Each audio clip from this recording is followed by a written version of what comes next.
നമുക്ക് ആദർശിന്റെയും നയനയുടെയും ഇന്നത്തെ നല്ലൊരു കഥ കേട്ടാലോ? അങ്ങനെ ഇന്നത്തെ കഥയില് നയനയെ വിസ്തരിക്കുകയാണ് ശർമ്മ വക്കീല്. ആ സമയത്ത് വക്കീല് ചോദിച്ചു, നിങ്ങള് അനന്തപുരി വീട്ടിലാണ് താമസം എന്ന് ചോദിച്ചു. അപ്പോഴേക്കും നയന പറഞ്ഞു, അല്ല, അതെന്തുകൊണ്ടാ, കാരണം എന്താ? അത് വീട്ടിലുള്ള ചില പ്രശ്നങ്ങൾ കാരണം എനിക്കും ആദർശേട്ടനും വീട് വിട്ട് ഇറങ്ങേണ്ടതായിട്ട് വന്നു. ഞങ്ങൾ വേറൊരു വീട്ടിലാ താമസം എന്ന് പറഞ്ഞു. അപ്പോഴേക്ക് ശർമ്മ വക്കീൽ പറഞ്ഞു, കഴിഞ്ഞ 50 വർഷക്കാലമായിട്ട് മൂർത്തി ജ്വല്ലറി എല്ലാം കൂടെ നല്ല ഉയർന്നു തന്നെ നിൽക്കായിരുന്നു, 1ാം സ്ഥാനത്ത് തന്നെയായിരുന്നു. പക്ഷേ എങ്കില് ആദർശ് MD ആയതിനു ശേഷം കുറച്ച് നാളുകളായി മൂർത്തി ജ്വല്ലറിക്ക് തകർച്ചയുണ്ടായി. ആ സമയത്ത് അനന്തമൂർത്തി ആദർശിനെ വീട്ടിൽ നിന്ന് ഇറക്കി വിട്ടു. വീട്ടുകാർക്ക് പോലും ആദർശിനോടും ഭാര്യയോട് താല്പര്യമില്ല. അത് മാത്രല്ല, ഇതിനു മുമ്പ് കള്ളക്കടത്ത് സ്വർണമായിട്ട് മൂർത്തി ജ്വല്ലറി ഉള്ളവര് പിടിക്കപ്പെട്ടിട്ടുണ്ട്.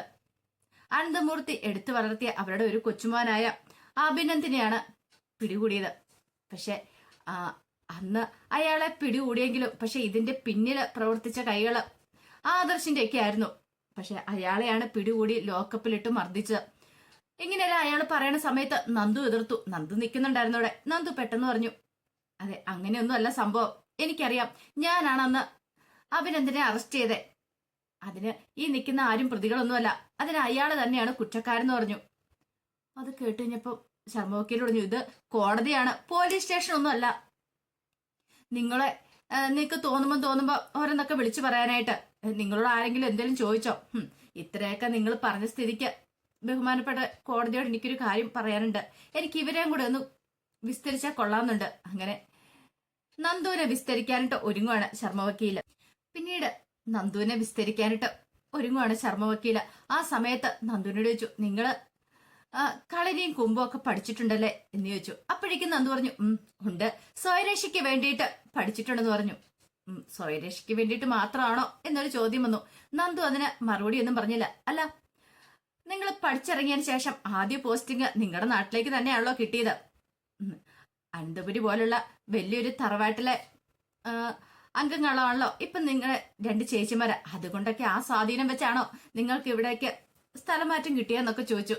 അല്ല, സ്ഥലമാറ്റമല്ല, ഇങ്ങോട്ടേക്ക് കിട്ടിയെന്നൊക്കെ ചോദിക്കണം. അത് കേട്ട് കഴിഞ്ഞപ്പോഴത്തേനും നന്ദു പറഞ്ഞു, അതൊക്കെ പോസ്റ്റിംഗ് തന്ന ആൾക്കാരോട് ചോദിച്ചാലോ അറിയത്തുള്ളൂ എന്ന് പറഞ്ഞു. ആയിക്കോട്ടെ, എങ്കിൽ ശരി, നിങ്ങൾക്ക് അറിയാവുന്ന കാര്യത്തെക്കുറിച്ച് ഞാൻ ചോദിക്കാം. ഇതിനു മുമ്പ് കള്ളക്കടത്ത് സ്വർണം നിങ്ങൾ പിടികൂടിയിട്ടുണ്ടായിരുന്നല്ലോ കുറച്ച് നാളുകൾക്ക് മുമ്പ്. അല്ല, നിങ്ങൾക്ക് എങ്ങനെയാ അതിനെക്കുറിച്ചുള്ള വിവരങ്ങൾ കിട്ടിയെന്ന് ചോദിച്ചു. അപ്പോഴേക്കും നന്ദു പറഞ്ഞു, ഒരു അജ്ഞാത ഫോൺ കോൾ ഉണ്ടായിരുന്നു, അങ്ങനെയാണ് അവരെ അറസ്റ്റ് ചെയ്തതെന്ന് പറഞ്ഞു. എന്നിട്ട് ആ ഡ്രൈവറെ പിടികൂടാൻ പറ്റുമോ എന്ന് ചോദിച്ചു. ഇല്ല, ഡ്രൈവറെ പിടികൂടാൻ പറ്റില്ല, അയാള് രക്ഷപ്പെട്ടു. രക്ഷപ്പെട്ടതാണോ നിങ്ങൾ രക്ഷപ്പെടുത്തിയതാണോ എന്ന് ചോദിച്ചു. ഇല്ല, ഞാൻ മാക്സിമം ട്രൈ ചെയ്തിട്ടുണ്ടായിരുന്നു, പക്ഷെ എങ്കിലും പിടികൂടാൻ പറ്റിയില്ല എന്ന് പറഞ്ഞു. പിന്നെ അയാളെ കുറിച്ച് നീക്ക് എന്തെങ്കിലും ഒരു അറിവ് കിട്ടിയെന്ന് ചോദിച്ചു. ഇല്ല, കിട്ടിയില്ല, അയാൾ മരണപ്പെടുക ഉണ്ടായെന്ന് പറഞ്ഞു. അങ്ങനെ വരട്ടെ കാര്യങ്ങള്. കാരണം സ്വന്തം ചേച്ചിയും കൂടെ പിടിക്കപ്പെടുമെന്ന് കണ്ടിട്ടായിരിക്കില്ലേ അയാളെ നിങ്ങളുടെ കൂട്ടാളികളും ചേർന്ന് കൊലപ്പെടുത്തിയത്. ഒരുപക്ഷെ അയാളെ അറസ്റ്റ് ചെയ്തിട്ടുണ്ടെങ്കിൽ പല സത്യങ്ങളും പുറത്തു വരുമെന്ന് നീക്ക് തോന്നിക്കാണും. ഇത് കേട്ട് ഇനിയിപ്പൊ നന്ദു പറഞ്ഞു, ഒരിക്കലും അങ്ങനെയല്ല എന്ന് പറഞ്ഞു. ഈ സമയത്ത് ശർമ്മ വക്കീല് പറഞ്ഞു, മുമ്പും നിങ്ങൾക്ക് നിങ്ങളുടെ കുടുംബത്തിന് ഈ കള്ളക്കടത്ത് സ്വർണ്ണമായിട്ട് ബന്ധമുണ്ടല്ലേ എന്ന് ചോദിച്ചു. ഇതിനു മുമ്പ് നിങ്ങളുടെ ഒരു ചേച്ചിയുടെ ഭർത്താവിനെയല്ലേ പിടികൂടിയത്, ഇപ്പോഴാണ്ടെ നിങ്ങളുടെ വേറൊരു ചേച്ചിനെ പിടികൂടി, സത്യമല്ലേ എന്ന് ചോദിച്ചു. പിന്നീട് ശർമ്മ വക്കീല് പറഞ്ഞു, ഈ കേസ് കൈകാര്യം ചെയ്ത CIയുടെ നേതൃത്വത്തിലാണ്. ഒരു പക്ഷേങ്കില് നിങ്ങളാണ് ഈ കേസിനെ കുറിച്ച് അറിഞ്ഞിരുന്നെങ്കിൽ ഒരു കാരണവശാലും നിങ്ങളുടെ ചേച്ചിയെ പിടികൂടത്തില്ലായിരുന്നു. ഇതിനു മുമ്പ് നിങ്ങൾക്ക് എന്തെങ്കിലും അറിവ് കിട്ടുമായിരുന്നെങ്കിൽ നിങ്ങൾ അവരെ രക്ഷപ്പെടുത്താൻ ശ്രമിക്കുമായിരുന്നു പറഞ്ഞു. അത് കേട്ട് കഴിഞ്ഞപ്പോ നന്ദു പറഞ്ഞു, ഒരിക്കലും ഇല്ല, അതൊക്കെ നിങ്ങൾ പറയുന്നതല്ലേ. തൊണ്ടി മുതൽ സഹിതമാണ് CI നിങ്ങളുടെ ചേച്ചിയെ അറസ്റ്റ് ചെയ്തേ. എന്നിട്ട് നിങ്ങൾ അവരെ നന്നായിട്ട് ചോദ്യം ചെയ്തോന്ന് ചോദിച്ചു. അവര് കുറ്റം സമ്മതിച്ചോന്ന് ചോദിച്ചു. ഇല്ല, എന്റെ ചേച്ചി തെറ്റൊന്നും ചെയ്തിട്ടില്ല എന്ന് പറഞ്ഞു. അമ്മയാവാനൊരുങ്ങുന്ന ഒരു സ്ത്രീയാണ് അവര്, എന്റെ ചേച്ചി ഒരിക്കലും തെറ്റ് ചെയ്യില്ല എന്ന് പറഞ്ഞു. അത് നിങ്ങളുടെ വിശ്വാസം. നിങ്ങൾ വേണ്ട പോലെ അവരെ ചോദ്യം ചെയ്യാത്തോണ്ടാണ് അവര് കുറ്റം സമ്മതിക്കാതിരുന്നേ. ഒരു പക്ഷേങ്കില് ഇതിനെക്കുറിച്ച് മുമ്പ് അറിവ് കിട്ടുമായിരുന്നെങ്കിൽ നിങ്ങൾ രക്ഷിക്കാനും ശ്രമിച്ചാനും. പക്ഷെ അങ്ങനെ ഒരു വിവരം കിട്ടാത്തോണ്ടാണ് നിങ്ങൾക്ക് നിങ്ങളുടെ ചേച്ചിനെ രക്ഷിക്കാൻ പറ്റാത്തെ. ഇതെല്ലാം കേട്ട് കഴിഞ്ഞപ്പോ നന്ദുവിന് നല്ല ദേഷ്യം വരുന്നുണ്ടായിരുന്നു. CIയും വക്കീലും എല്ലാരും കൂടെ ചേർന്നിട്ട് തന്റെ ചേച്ചി കുറ്റം ചെയ്തിട്ടുണ്ടെന്ന് സ്ഥാപിക്കാനായിട്ട് മനഃപൂർവ്വം കെട്ടിച്ചമയ്ക്കുന്ന കഥ ഏതെന്നുള്ള കാര്യം നന്ദുവിന് മനസ്സിലായി. അങ്ങനെ നന്ദുവിന്റെ വിസ്താരം എല്ലാം കഴിഞ്ഞതിന് ശേഷം ശർമ്മ വക്കീല് പറഞ്ഞു, ബഹുമാനപ്പെട്ട കോടതിയോട്, കാരണം അമ്മയാനൊരുങ്ങുന്ന ഒരു സ്ത്രീ എന്നുള്ള പരിഗണനയൊന്നും ഇവർക്ക് കൊടുക്കേണ്ട കാര്യമില്ല. ഇവർക്ക് കള്ളക്കടത്ത് കേസുമായിട്ട് നല്ല ബന്ധവും കാര്യങ്ങളൊക്കെ ഉണ്ട്. അതുകൊണ്ട് ഇവരുടെ കൂട്ടുപ്രതിയെ ചോദ്യം ചെയ്യാനായിട്ട് റിമാൻഡ് വിട്ടുകിട്ടണമെന്നും പറഞ്ഞുകൊണ്ട് താഴ്മയായിട്ട് അപേക്ഷിക്കണം എന്നൊക്കെ പറഞ്ഞ് അങ്ങനെ ശർമ്മ വക്കീല് തന്റെ വിസ്താരം അവസാനിപ്പിക്കുകയാണ്. പിന്നീട് നവീന്റെ ഊഴമായിരുന്നു. അങ്ങനെ നവീൻ നയനെ വിസ്തരിക്കാനായിട്ട് വരുവാണ്. നവീൻ വിസ്തരിക്കുന്ന സമയത്ത് നയനോട് ചോദിച്ചു, നയന കളക്ഷൻസ് എന്ന പേരിൽ മൂർത്തി ജ്വല്ലറിയിൽ ബ്രാൻഡ് ഇല്ലേന്ന് ചോദിച്ചു. ഉണ്ട്, അത് ഞാൻ ഡിസൈൻ ചെയ്ത ആഭരണങ്ങളാന്ന് പറഞ്ഞു. അല്ല, ഇതിന്റെ പേരിൽ നിങ്ങൾക്ക് കുറെ അവാർഡും കാര്യങ്ങളൊക്കെ കിട്ടിയിട്ടില്ലേന്ന് ചോദിച്ചു. ഉണ്ട്, കിട്ടിയിട്ടുണ്ടെന്ന് പറഞ്ഞു. അത്ര കഴിവുള്ളവരല്ലാതെ മൂർത്തി ജ്വല്ലറിയിലേക്ക് ആരെയും അങ്ങനെ എടുക്കാറില്ല. അപ്പൊ അത്ര നല്ല കഴിവുള്ള ഒരു പെൺകുട്ടിയാണ് ഈ നിൽക്കുന്ന നയന എന്ന പെൺകുട്ടി. നയനെ ആദർശം തമ്മിലുള്ള വിവാഹം കഴിഞ്ഞതിന് ശേഷം മൂർത്തി ജ്വല്ലറിയിലേക്ക് ഉയർച്ച മാത്രമേ ഉണ്ടായിട്ടുള്ളൂ. ഓരോ ദിവസവും വെച്ചടി കയറ്റം തന്നെയായിരുന്നു. നയന കളക്ഷൻസ് ലോകമെമ്പാടെയുള്ള ആൾക്കാര് ഏറെ ഇഷ്ടപ്പെട്ടിരുന്ന ഒരു കളക്ഷൻ തന്നെയായിരുന്നു. അതുപോലൊരു പെൺകുട്ടിയാണ് ഇവിടെ ചതിയപ്പെടുത്തിയിട്ട് ഇവിടെ എല്ലാരും കുറ്റക്കാരാന്ന് വരുത്തി തീർത്തിരിക്കുന്നു പറഞ്ഞു. അല്ല, സത്യത്തിൽ എന്താണ് അത് സംഭവിച്ചതെന്ന് ചോദിച്ചു. അപ്പോഴേക്കും നയന പറഞ്ഞു, ഞാനും എന്റെ ഭർത്താവായ ആദർശേണ്ണും കൂടെ ഷോപ്പിംഗ് കഴിഞ്ഞ് തിരികെ വീട്ടിലേക്ക് പോകുമായിരുന്നു. അപ്പൊ വരുന്ന വഴിക്ക് ആദർശാണ് അത്യാവശ്യമായിട്ടൊരു സ്ഥലത്ത് ഇറങ്ങേണ്ടതായിട്ട് വന്നു. ഞാൻ വീട്ടിലേക്ക് പോരുന്ന സമയത്ത് വഴി വെച്ച് CI സാറും കൂട്ടരും ഞങ്ങളെ വണ്ടി തടഞ്ഞു നിർത്തുകയും കാർ പരിശോധിക്കുകയും അതിനകത്തുനിന്ന് ഈ പറയുന്ന കള്ളക്കടത്ത് സ്വർണ്ണം എന്ന പേരിൽ കുറെ സ്വർണ്ണാഭരണങ്ങൾ കണ്ടെടുക്കുകയും ചെയ്യുമായിരുന്നു. പക്ഷെ അതിനകത്ത് ഞങ്ങൾക്ക് യാതൊരു പങ്കുമില്ല. അതെങ്ങനെയാണ് ആ കാറിനകത്ത് വന്നതെന്ന് പോലും അറിയില്ല എന്ന് പറഞ്ഞു. ഈ സമയം നവീൻ പറഞ്ഞു, എനിക്ക് ഒരാളെ കൂടി വിസ്തരിച്ചാൽ കൊള്ളാമെന്നുണ്ട്. CA സത്യനാഥനെ വിസ്തരിക്കാനായിട്ട് അനുമതി തരണമെന്ന് അപേക്ഷിക്കണമെന്ന് പറഞ്ഞു. അങ്ങനെ കോടതി അയാളെ വിസ്തരിക്കാനുള്ള അനുമതി കൊടുക്കുകയാണ്. അങ്ങനെ CA വിസ്തരിക്കാൻ തുടങ്ങി. നവീൻ വക്കീല് CAയോട് ചോദിച്ചു, അല്ല, പേരിലെങ്കിലും ഒരു സത്യം ഇരിക്കട്ടെ എന്ന് കരുതിയിട്ടായിരിക്കുമല്ലേ അച്ഛനമ്മമാര് സത്യനാഥ് എന്നൊരു പേരിട്ടിരിക്കുന്നേ? അത്യാവശ്യം കള്ളത്തരങ്ങളും കാര്യങ്ങളൊക്കെ കാണിക്കുന്ന ഒരാളല്ലേ നിങ്ങളെന്ന് ചോദിച്ചു. അത് കേട്ട് കഴിഞ്ഞപ്പോ CA പറഞ്ഞു, അതെ, എനിക്കറിയില്ല എന്ന് പറഞ്ഞു. ആയിക്കോട്ടെ, അല്ല ഇതിനു മുമ്പ് നിങ്ങൾ ഏത് സ്റ്റേഷനിലായിരുന്നു ചോദിച്ചു. അപ്പോഴേക്കും അയാൾ പറഞ്ഞു, അത് ഞാൻ തണ്ണീർത്തടം സ്റ്റേഷനിലായിരുന്നു. ഓ, തണ്ണീർത്തട സ്റ്റേഷനിലായിരുന്നു. അപ്പൊ അതിനു മുമ്പോ അവിടെ എത്ര കാലം ഇരുന്നെന്ന് ചോദിച്ചു. ഈ തണ്ണീർത്തട സ്റ്റേഷനില് ഒരു 6 മാസക്കാലം ഇരുന്നല്ലേന്ന് ചോദിച്ചു. അതെ, അതിനു മുമ്പ് എവിടെയായിരുന്നു? കാസർഗോഡായിരുന്നു അല്ലേന്ന് ചോദിച്ചു.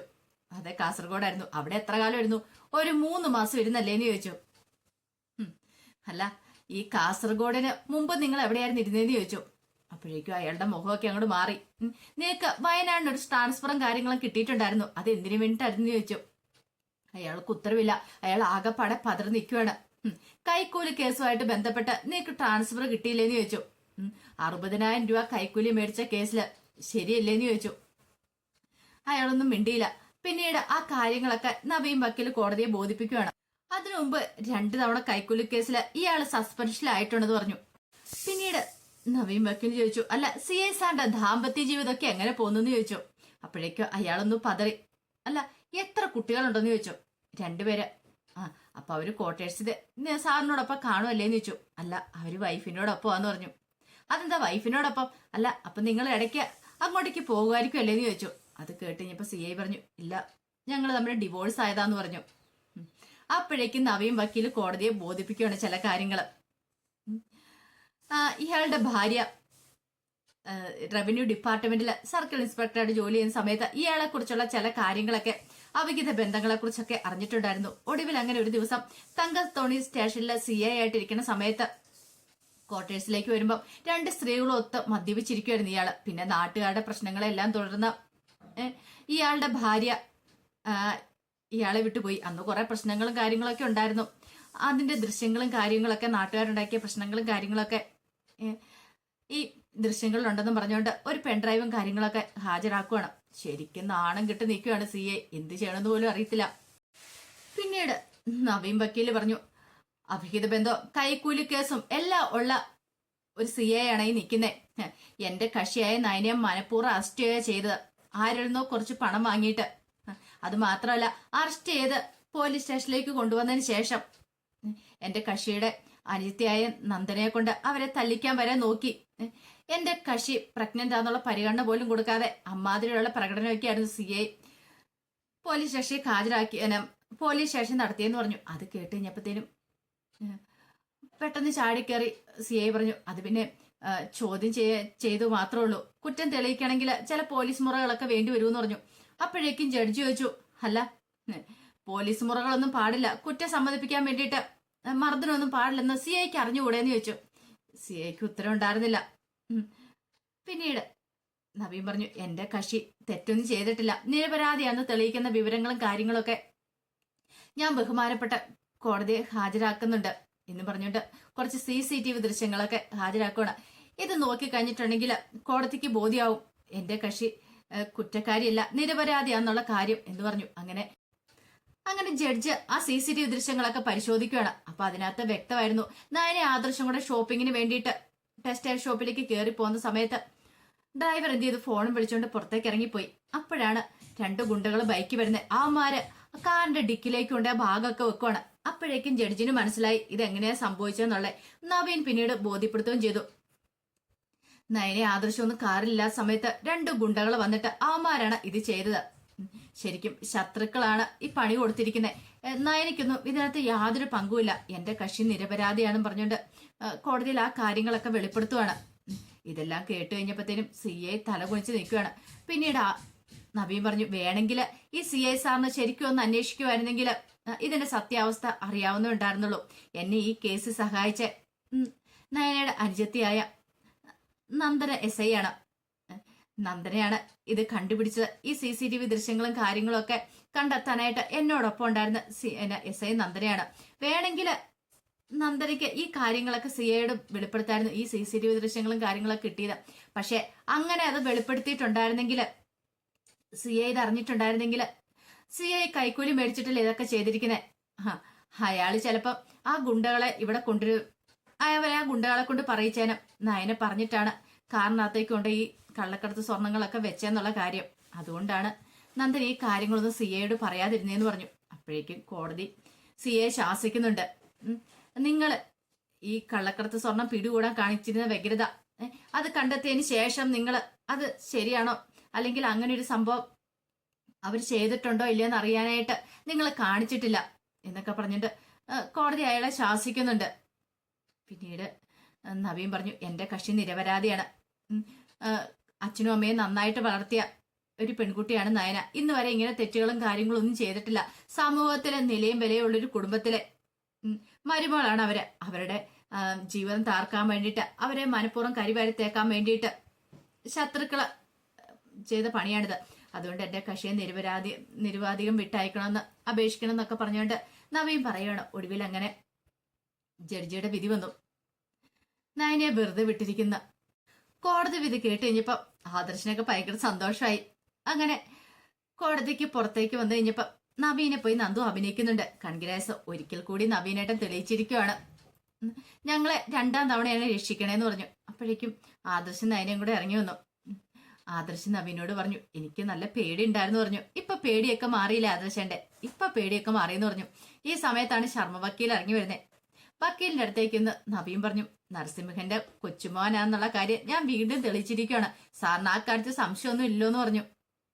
നാണം കെട്ട് തല കുനിച്ചു പോവാണ് ശർമ്മ വക്കീല്. അപ്പോഴാണ് CIയുടെ വരവ് അങ്ങോട്ടേക്ക്. CIനെ കണ്ടു കഴിഞ്ഞപ്പോഴത്തേനും ആദർശ് പറഞ്ഞു, കള്ളക്കേസിൽ എന്റെ ഭാര്യയെ കൊടുക്കാൻ നോക്കിയില്ലേ? കള്ളക്കേസൊന്നും അല്ല, അത് ശരിക്കുള്ള തന്നെയാ, അത് കള്ളക്കടത്ത് സ്വർണം തന്നെ, അത് ഞാൻ തെളിയിക്കൂന്ന് പറഞ്ഞു. സാറ് പോയി തെളിയിച്ചതിന് ശേഷം യഥാർത്ഥ പ്രതികളെ കണ്ടെത്തണമെന്ന് പറഞ്ഞു. പക്ഷെ ഒരു കാര്യമുണ്ട്, എന്റെ ഭാര്യയെ കള്ളക്കേസ് കൊടുക്കാൻ ശ്രമിച്ച സാറിന് ഞാൻ വെറുതെ വിടുമെന്ന് തോന്നുന്നുണ്ടോ? ഒരിക്കലും ഇല്ലാന്ന് പറഞ്ഞു. അപ്പോഴേക്കും നന്ദുവിനെ നോക്കിയിട്ട് CI ചോദിച്ചു, അല്ല നന്ദുവിന് ഡ്യൂട്ടി കഴിഞ്ഞെന്ന് ചോദിച്ചു. ഇല്ല. പിന്നെ എന്തിനാ ഈ വായുനോക്കികളുമായിട്ട് സംസാരിച്ചിരിക്കുന്നേ? ഇത് വായുനോക്കികളല്ല സാറേ, എന്റെ ചേച്ചിയും ചേച്ചിയുടെ ഭർത്താവൊക്കെ. ആയിക്കോട്ടെ, ഡ്യൂട്ടി കഴിഞ്ഞിട്ടല്ലോ, മര്യാദയ്ക്ക് സ്റ്റേഷനിലേക്ക് വരാൻ നോക്കാൻ പറഞ്ഞു. പിന്നീട് ആദർശനോട് പറഞ്ഞു, നീ കൂടുതലിരുന്ന് കളിക്കൊന്നും വേണ്ട, കുറെ പണക്കാരെ ഞാൻ കണ്ടിട്ടുണ്ട്, ഇപ്പൊ നിന്റെ ഭാര്യയെ അറസ്റ്റ് ചെയ്യിച്ചു, ഇനി നിന്നെ വേണം അറസ്റ്റ് ചെയ്യിക്കുന്നൊക്കെ പറഞ്ഞ് വെല്ലുവിളിക്കുകയാണ്. അപ്പൊ അതിന്റെ വിശേഷങ്ങളൊക്കെയാണെന്ന് കാണുന്നത്. ഇതിന്റെ ബാക്കി വിശേഷങ്ങളുമായിട്ട് വൈകുന്നേരത്തെ പ്രമോയി വരാട്ടോ. ഒരിക്കൽ കൂടി എല്ലാവർക്കും ശുഭദിനം നേർന്നുകൊണ്ട് നിർത്തുന്നു.